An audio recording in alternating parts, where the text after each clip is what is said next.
ముకుంద వారసత్వం నుంచి పుట్టిన బంగారు అద్భుతం Purvi gold diamonds and silver November 1న కేపీహెచ్బీలో గ్రాండ్ ఓపెనింగ్. ప్రతి ఒక్కరూ ఆరోగ్యంగా ఉండాలంటే సమతుల్య ఆహారం చాలా అవసరం. మారుతున్న జీవన శైలిలో ఆహార అలవాట్లలోనూ మార్పులొచ్చాయి. సమయానికి తీసుకోవాల్సింది తీసుకోని కారణంగా అనేక సమస్యలు వస్తున్నాయి. ప్రధానంగా రాత్రి సమయంలో తీసుకోవాల్సిన ఆహారంలో చాలా జాగ్రత్తలు అవసరమని వైద్యులు సూచిస్తున్నారు.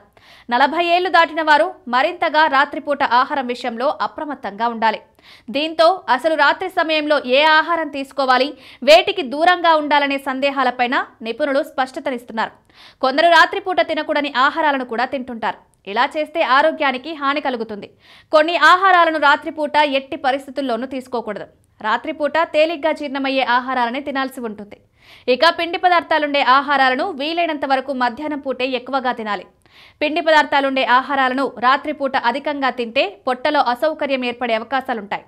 అజీర్తి, గ్యాస్, కడుపుబ్బరం వంటి సమస్యలు వస్తాయి.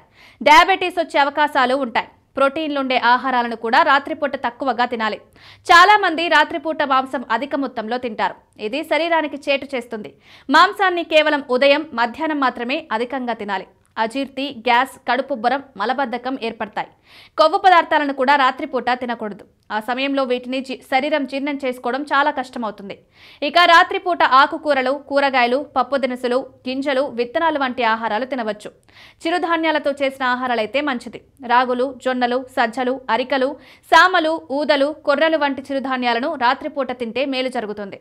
రాత్రిపూట కొవ్వు తీసిన గోరువెచ్చని పాలలో కాస్త తేనె కలిపి తాగితే మంచిది.